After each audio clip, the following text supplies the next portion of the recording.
para po sa kalaman lahat, member po si Shai in her rookie year ng national team ng Philippine Volleyball year. Ayan po. So we're going to ask Shai, ang experience natin being part of the national team.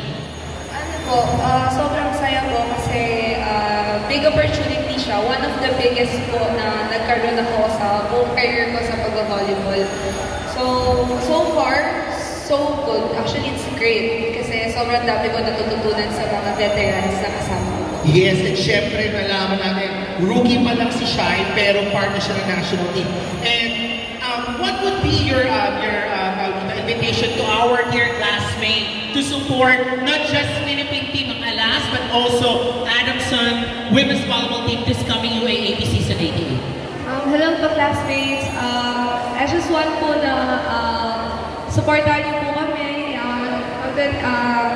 Tinatangkilik ko po kayong supportahan at panoorin yung pag-grow namin sa season 88 from 87 and patuloy na pagtitiwala sa programa na binubuo namin. And hopefully, yung ninanamnam natin championship or podium finish, kung ano yung kaya namin, ibibigay po namin. Pero win or lose, just trust the process and tiwala lang sa programa.